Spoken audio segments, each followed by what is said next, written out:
Annie Girardin, donc dans cette lettre ouverte, vous n'y allez pas de main morte. Selon vous, ce n'est que la faute des parlementaires si on en est là aujourd'hui?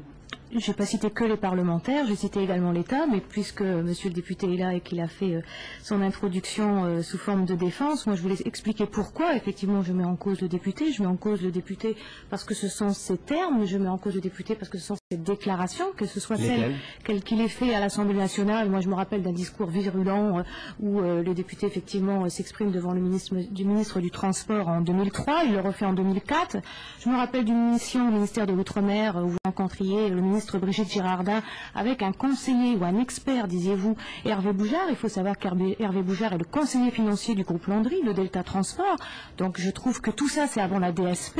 Et il fut un temps où politiquement dans l'archipel on aurait dit que c'est une tentative de favoritisme. Et c'est une tentative de favoritisme. Le député a pris position et plusieurs fois pour effectivement la mise en place de Delta Transport. Ensuite effectivement a largement fait en sorte que la DSP soit confiée à Alliance SA et quand monsieur le député dit qu'il ne discutait jamais avec le préfet Valex qui a pris toutes les décisions. J'ai souvent discuté avec le préfet Valex et c'était souvent après votre intervention et vos commentaires étaient très particuliers et on pourrait dire qu'ils étaient effectivement très tournés vers, on va dire aussi là du favoritisme. Donc non, monsieur le député, vous avez et vous êtes responsable d'une grande partie de ce conflit. Et quand vous dites que le conflit ou les difficultés existent depuis 87, ben vous êtes député depuis bien plus longtemps.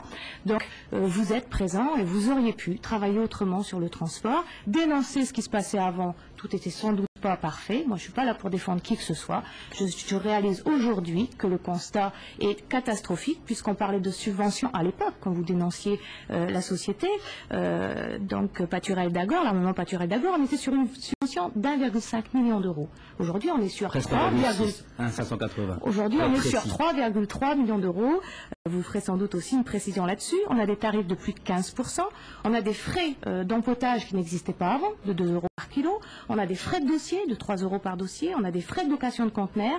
On a des frais de livraison de conteneurs. Tout ça, ça s'ajoute. Tout ça, ça n'existait pas. On a un bar qui est passé de 15% dernièrement à 25%. On a des rotations qui ne sont pas aussi régulières qu'à l'époque. On a un bateau à l'époque sous pavillon français. Aujourd'hui, c'est un pavillon de complaisance. On avait 12 marins. On n'en a plus. Moi, j'estime que si ça a été votre combat pendant 20 ans, monsieur le député, ben vous avez loupé votre coup.